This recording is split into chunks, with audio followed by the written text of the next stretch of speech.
آپ حضرات کو معلوم ہے کہ اس مہینے کی یعنی ربیع الاول شریف کی ایک خصوصیت ایسی ہے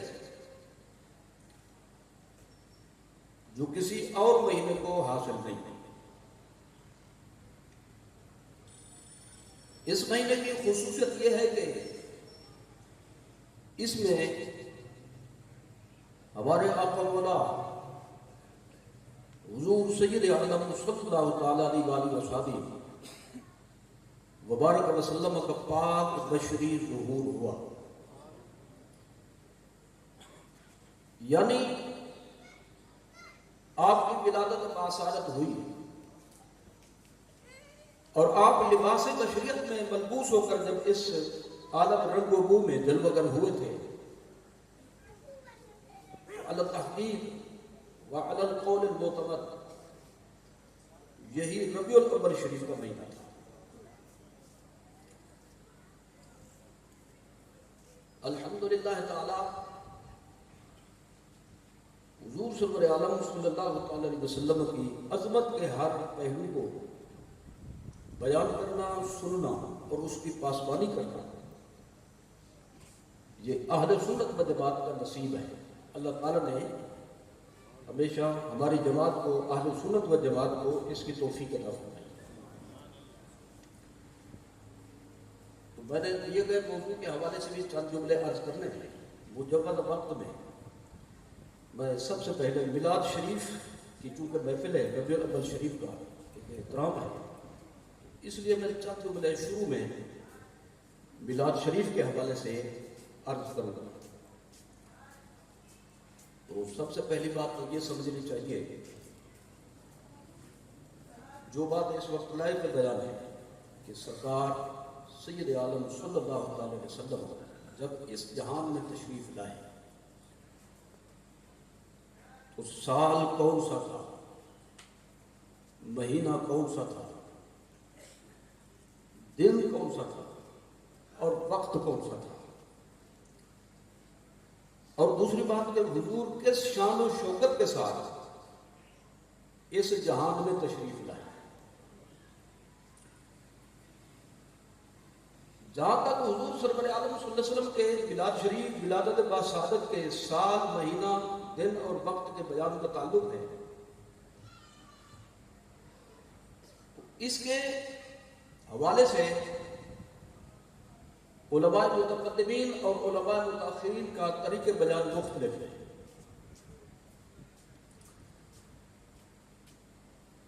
متقدمین علماء یعنی پہلے زمانے کے شروع زمانہ کے جو علماء تھے اور جتنے اکابر تھے، اس زمانے میں لکھنے کا زیادہ رواج نہیں تھا، بلکہ اہم باتوں کو وہ سینوں میں محفوظ رکھتے تھے اور زبانی یاد رکھتے تھے۔ ان کا طریقہ کار بیان کا اس مسئلے کے حوالے سے بعد والے علماء سے مختلف ہے۔ سیدھا سادہ انداز، جیسے بلا مبالغہ آج بھی دیہاتوں میں آپ تشریف لے جائیں تو جو لوگ وہاں کے باسی ہوتے ہیں ان سے اگر کوئی تاریخی بات پوچھیں تو وہ تاریخ متعین کر کے نہیں بیان کر سکیں گے، بلکہ کہیں گے فلاں بادشاہ کے زمانے کی بات ہے، فلاں صدر مملکت تھا، فلاں وزیر اعظم تھا، اس کے دور کی بات ہے کہ یہ واقع ہوا تھا۔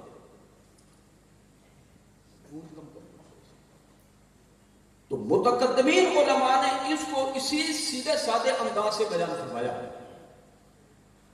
کہ حضور سرور عالم صلی اللہ تعالی علیہ وسلم جب اس جہان میں تشریف لائے تو وہ عام الفیل تھا۔ اب اس میں نہ تاریخ ہے نہ اس میں کوئی وقت کا بیان ہے، سیدھی سادی اور یعنی جس کو ہم موٹی سی بات کہیں سیدھے سادے انداز سے، اس انداز سے بیان کیا گیا کہ حضور کو سال تشریف لائے جس سال میں فیل کا واقعہ پیش آیا تھا، اور فیل جو ہے یہ فیلت ان کی جمع ہے، یعنی ایک جمع ہوتا ہے، ایک اس میں جمع ہوتی ہے، یہ گرامر کی بات ہے۔ تو لفظ فیل جو ہے یہ واحد اور کثیر میں بولا جاتا ہے، ایک ہو تو اس پر بھی بولتے ہیں اور دو سے زیادہ ہو تو اس پہ بھی بولتے ہیں۔ لیکن اگر صرف ایک بولنا ہو کہ بھئی ایک ہی مراد ہے تو اس کے ساتھ تا کا اضافہ کرتے ہیں، فیلتن۔ تو اللہ تعالیٰ نے لفظ فیل استعمال فرمایا قرآن مجید میں، الم تری کیف فعل ربک باصحاب الفیل۔ اس صورت میں جس واقعہ کا ذکر ہے اس واقعہ کو کہتے ہیں واقعہ فیل، اور جس سال یہ واقعہ پیش آیا تھا اس کو کہتے ہیں عام الفیل۔ تو حضور سرور عالم صلی اللہ علیہ وسلم کے سن ولادت کو یوں بیان کیا گیا کہ ہاتھی والوں کا واقعہ جس سال پیش آیا تھا حضور اسی سال میں اس جہان میں تشریف لائے صلی اللہ تعالی علیہ وسلم۔ اب جو ہمارے ذی علم حضرات علماء ہیں ان کو تو اس کی تفصیل کی ضرورت نہیں، ان کی سرپرستی ہے، باقی حضرات توجہ فرمائیں، اس کا تھوڑا سا خلاصہ بیان کرنا ضروری ہے تاکہ عام الفیل سمجھ آ جائے، واقع فیل سمجھ آ جائے۔ ہوا یہ کہ ہمارے آقا مولا حضور سرور عالم صلی اللہ تعالی علیہ وسلم کی ولادت باسعادت سے ایک انتہائی معتمد قول کے مطابق 55 ایام پہلے، کتنے یعنی تقریباً 2 ماہ کہہ سکتے ہیں۔ تو تحقیق کا حق جو ہوتا ہے کہ بھئی کمی بیشی کو بھی بیان کیا جائے، تو پورے 2 ماہ نہیں کہے بلکہ اس قول کے محققین نے فرمایا 55 دن باقی تھے حضور کی ولادت باسعادت میں۔ ایک واقعہ پیش آیا کہ یمن کے ایک غیر مسلم کرسچین، اس کو بادشاہ کہہ لیں، اس کو کوئی بھی لقب دے دے، بہرحال ایک حکومت کا سربراہ تھا، حکمران تھا، اس کی فوج تھی، اس کو کعبہ شریف سے بڑی چڑ تھی، بڑا بغض تھا، بڑی نفرت تھی، لہذا وہ چاہتا تھا کہ کعبہ شریف کے مقابلے میں وہ اپنا ایک کعبہ بنائے اور اسی کے نام سے مشہوری ہو، لوگ اسی میں آ کر عبادت کریں اس کے طریقے کے مطابق، اسی کا طواف ہو۔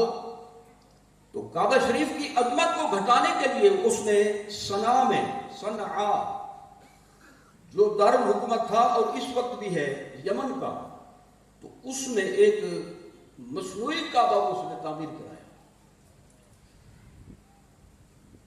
اب اس عمارت کے تیار کرا لینے کے بعد اس نے اعلان کیا کہ فلاں دن اس کا افتتاح ہوگا، سب لوگ اس میں جمع ہوں، سب لوگ اس میں اپنی حاضری کو یقینی بنائیں۔ اتفاق سے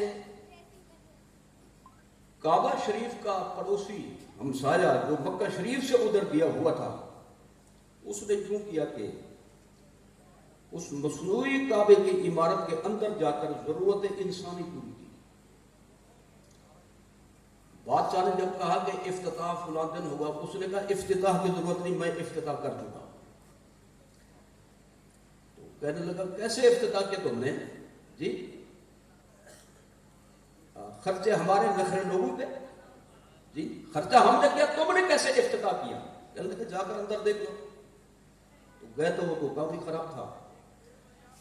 اب اس نے کہا کہ پہلے تو میں نے یہ سوچا تھا کہ کعبہ شریف کی طرف لوگوں کو جانے سے روکا جائے، اب میں نے ان کے کعبے کو منہدم کر دینا ہے، اس کو شہید کر دینا۔ المختصر اور مردود میں 60,000 کی تعداد میں ایک فوج اور ایک لشکر اس نے تیار کیا، نہایتی لشکر جرار، اس کو مسلح کیا، کیل کانٹوں سے لیس کیا۔ اب یہ خود بھی روانہ ہوا اور اس نے کعبہ شریف کی طرف مکہ شریف کا رخ کیا۔ جس طرح آج کے دور میں مختلف سائنسی آلات ہیں عمارتوں کو منہدم کرنے کے لیے، شہید کرنے کے لیے بلڈوزر بھی استعمال کیا جاتا ہے، تو تو اس زمانے میں یہ کام ہاتھیوں سے لیا جاتا تھا عموماً، سیکھے سیکھے ہاتھی ریم، جس عمارت کو گرانا ہو اس پر لے جاؤ، ساتھ کھڑا کرو، مختلف اس میں مخصوص قسم کا اس کو اشارہ دو، سیٹی بجاؤ، وہ ٹکر مار کر آنن فانن عمارت کو گرا دیتا تھا۔ اس نے ایک ہاتھی نہیں بلکہ پورا لشکر تیار کیا ہاتھیوں کا۔ میں مختصر کروں، یمن سے چلتے چلتے چلتے یہ اس جگہ پہ پہنچا جہاں پہ حجاج یعنی حج کرنے والے 10ویں کی رات گزارتے ہیں۔ جو ابھی تازہ تازہ کر کے آئے ہوں ان کو یاد ہوگا کیا کہتے ہیں اس میدان کو، مزدلفہ شریف۔ یہ کیا کہتے ہیں؟ مزدلفہ شریف۔ تو مزدلفہ شریف میں اس نے ایک وادی میں جس کو وادی محسر کہتے ہیں اس نے پڑاؤ کیا، اور پڑاؤ کرنے کا یہ مقصد تھا کہ اصل جنگ لڑنے سے پہلے لوگوں پہ پریشر ڈالا جائے، نفسیاتی جنگ کی جائے، اور نفسیاتی جنگ کے اصل جنگ کے اصول میں شامل ہے کہ طاقت بھی کم صرف ہو، جانی نقصان بہت کم ہو، اور مفت میں فتح مل جائے۔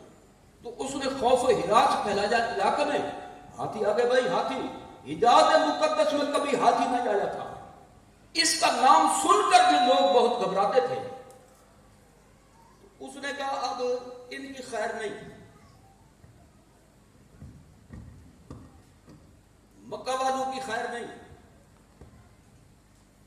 آواز تو اسی کی صحیح تھی۔ نعرہ تکبیر،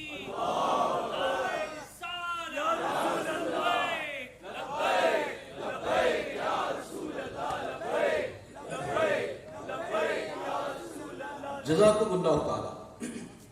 ایک اور بھی تیار رکھیے گا، یہ اگر جواب دینے لگ جائے شاید۔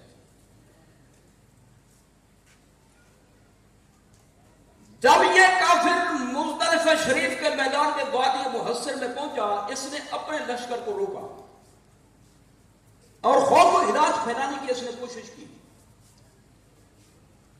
اللہ تعالیٰ نے اس کی فوج کو یہاں پہ غارت فرمایا تھا، تو لہذا حکم ہے کہ جو بندہ یہاں سے گزرے مسلمان رکے نہیں، اللہ تعالیٰ کے عذاب سے پناہ مانگتے ہوئے جلدی جلدی گزر جائے۔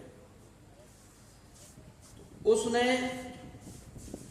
یہ معلوم کیا، لوگوں سے پوچھا بتاؤ بھائی اس علاقے میں آج کل کون معزز ہستی ہے جو مکہ شریف کے شرفاء میں شمار ہوتی ہو؟ رئیس کون ہے یہاں کا؟ بڑا کون ہے جس کا سب سے زیادہ احترام ہو؟ تو سب نے حضرت سیدنا جد امجد رسول صلی اللہ علیہ وسلم حضرت عبد المطلب کا نام لیا۔ آپ اس وقت جلوہ گر تھے، تشریف فرما تھے، یعنی اس دنیا میں باقاعدہ حیات تھے۔ اس نے کہا بھائی ان کا کوئی مال شال؟ کہتے مال شال کیا، عرب کا دستور ہے اونٹ زیادہ پالتے ہیں اور ہر قسم کے ہر کوالٹی کے اونٹ ہوتے ہیں، تو وہ بھی اونٹ زیادہ رکھتے ہیں اپنے پاس۔ لوگوں کوئی ان کی نشاندہی کہنے لگے فلاں چراگاہ میں موجود ہے، تو اس نے اونٹوں پر قبضہ کیا اور پھر بندہ بھیج کر پیغام دیا حضرت جناب عبد المطلب کو رضی اللہ تعالیٰ عنہ، ثم ارضہ عنہ، کہ میں نے آپ کے اونٹوں پہ قبضہ کیا ہوا ہے، اگر اس کے بارے میں کوئی بات کرنی ہو تو آ جائیں، تشریف لائیں، مذاکرات کرنے ہوں تو آپ کو دعوت عام ہے۔ تو حضرت عبد المطلب کا یہ طریقہ تھا کہ جب کوئی پریشانی آتی، پریشانی کے ازالے کے لیے ایک کام کرتے تھے، جبل ابو قبیس پر تشریف لے جاتے۔ جبل ابو قبیس وہ پہاڑ ہے کہ کعبہ شریف کو تعمیر کرنے کے بعد حضرت خلیل اللہ علیہ السلام نے حج کا اعلان فرمایا تھا اللہ تعالیٰ کے حکم سے، وَأَذِّن فِي النَّاسِ بِالْحَجِّ۔ تو اللہ تعالیٰ نے ان کی آواز کو پوری دنیا تک پہنچایا، جو اس دنیا میں تھے ان کے کانوں تک وہ آواز پہنچی، حتیٰ کہ جو ماؤں کے پیٹوں میں تھے، پیٹوں کے اندر، رحموں کے اندر آواز پہنچی۔ تو جبل ابو قبیس اس وقت تو اس پر عمارت بنی ہوئی ہے، لوگوں نے اس کو چھپا دیا، معلوم ہے کیوں چھپا دیا، تھوڑا تھوڑا معلوم تو ہے لیکن تفصیل کا ٹائم ہے، تبرکات میں سے ہے۔ تو اب حضرت عبد المطلب نے اسی پہاڑی پر جا کر کعبہ شریف کو سامنے رکھ کر جو دعا فرماتے تھے پریشانی کے ازالے کے لیے، تو آپ نے دعا فرمائی، یا اللہ یہ ایسی بلائیں لے کر آیا ہے کہ جس کو دیکھتے ہوئی جگر پھٹتے ہیں، خوفناک مخلوق تباہی پھیریں گے، یہ تیرا گھر ہے معظم محترم، اس کی بے حرمتی نہیں ہونی چاہیے۔ تو حضرت عبد المطلب کی جب دعا قبولیت کو اس کا ظہور ہوتا تو آپ کی پیشانی سے نور کی ایک شعاع نکلتی تھی، اور وہ نور تھا سرکار صلی اللہ علیہ وسلم۔ تو نور کی شعاع نکلی اور کعبہ شریف پہ پہنچی، آپ نے ساتھیوں سے فرمایا مبارک ہو، اب یہ بے ایمان ہمارا کچھ نہیں بگاڑ سکتا۔ آپ مذاکرات کے لیے تشریف لے گئے، کہاں پہ؟ مکہ شریف سے مینا، اور پھر مینا سے مزدلفہ شریف، وادی محسر میں اس کے پڑاؤ کی جگہ پہ۔ اب جب کس کو پتہ چلا کہ جناب عبد المطلب تشریف لا رہے ہیں، تو اس نے یوں کیا کہ اپنے ساتھیوں کو سمجھایا ہم نے ان کی حوصلہ شکنی کرنی ہے، کوئی کھڑا ہو کر استقبال نہ کرے، نعرے نہ لگائے، ایسا کام نہ کرے جس سے ان کی عزت افزائی ہو، زمین سے چپک رہنا، بے عزتی ہوگی، اور ان کے دل ٹوٹیں گے تو یہ ہاتھ باندھ کر ہم سے معافی مانگیں گے، لیکن ما درتے خیال و فلک درتے خیال۔ اللہ تعالیٰ نے گویا یہ فیصلہ فرمایا کہ تو کون ہے میرے نبی کے دادے کی بے عزتی کرنے والا؟ جناب عبد المطلب جب اس مجمع میں پہنچے، فوج میں پہنچے جہاں اس نے تخت رکھا ہوا تھا، اور وہ اس میں اس کے وزیر مشیر، ہمارے اس میں پنجاب میں کہتے ہیں اویل سویل دلانتی جی، وہ سب جمع تھے جہاں پہ۔ تو حضرت عبد المطلب جب وہاں پہنچے تو بے ساختہ سب کے سب کھڑے ہوئے، گویا کہ قدرت نے ان کے کانوں سے پکڑ کر ان کو کھڑا کر دیا۔ جب گرو کھڑا ہو جائے تو چیلے تو ضرور کھڑے ہو جائے، تو سب کھڑے ہوئے، پرتفاق استقبال ہوا، اور حضرت جناب عبد المطلب کو اس نے مجبور ہو کر، مروب ہو کر، آپ کی شکل و صورت مبارکہ کو دیکھ کر اپنے ساتھ تخت پہ بٹھایا، اور کہنے لگا حضرت کیسے تشریف آوری ہوئی؟ یہ جو باطل ہوتے ہیں نا ہمیشہ ایسے کہ بلاتے بھی ہیں مناظرے کے لیے، پھر پوچھتے ہیں کیسے آنا ہوا جی؟ تو حضرت نے فرمایا آپ نے بلایا میں آ گیا ہوں جی حضور پہ حکم فرمایا، میں نے سنا ہے کہ میرے اونٹوں پہ آپ نے قبضہ کیا ہے، تو میں ان کے بارے میں بات کرنے کے لیے آیا۔ تو کہنے لگا کہ آپ کی شکل و صورت سے تو لگتا ہے کہ آپ بہت بڑی ہستی ہیں، لیکن بات تو آپ نے کہا وارثی کر دی، آپ کو احساس ہی نہیں اس بات کا، میں آیا ہوا ہوں، فوج لے کر آیا ہوں، ہاتھی لے کر آیا ہوں، آپ کے سب سے محترم گھر کو منہدم کرنے کی غرض سے، آپ اس کی بات نہیں کرتے، آپ اپنے اونٹوں کی بات کرتے۔ وہ فرمایا ذرا تو اوقات میں رہ کر بات کر، عقل تیری نہیں ہے میری نہیں، تو جس کی چیز ہوتی ہے اس کو اس کی فکر ہوتی ہے، اونٹ میرے ہیں میں اس کی فکر کروں گا، یہ کعبہ لاوارث نہیں ہے، اس کا کوئی مالک ہے۔ تو آگے بڑھ کر تو دیکھ وہ خود انتظام کرے گا، کیونکہ تسلی وہ پہلے کیے بیٹھے تھے، سرکار کے نور مبارک کی شعائیں دیکھ چکے تھے۔ اس نے کہا بھائی میں فوج لے آیا اور یہ کیا وہ کیا، پھر اب بے ساختہ ہم کھڑے ہو گئے، اب یہ آنکھوں میں آنکھیں ڈال کر میری بےزتی بھی اس نے کر دی، اب کچھ کاروائی جو اب اس نے تہیہ کر لیا، اب تو میں واپس بالکل نہیں جاؤں گا جب تک میں کعبہ شریف کو منہدم نہیں کروں گا ماذا۔ کہنے لگا کہ ایک طریقہ حربہ اور ہے، اپنے ساتھیوں سے کہا کہ ذرا وہ شاید چل رہے اس کو لے جاؤ اور اپنی فوج کو اس کو دکھاؤ۔ مطلب یہ تھا کہ ہاتھیوں کا جو گروپ ہے ان کو دیکھیں گے تو یہ ڈر جائیں گے، خائف ہو جائیں گے، مرعوب ہو جائیں گے۔ تو جناب عبد المطلب بے دھڑک اس جگہ پہ تشریف لے گئے جہاں پر ہاتھیوں کا لشکر تھا، چھوٹے بڑے درمیانے سائز کے، ہر کوالٹی کے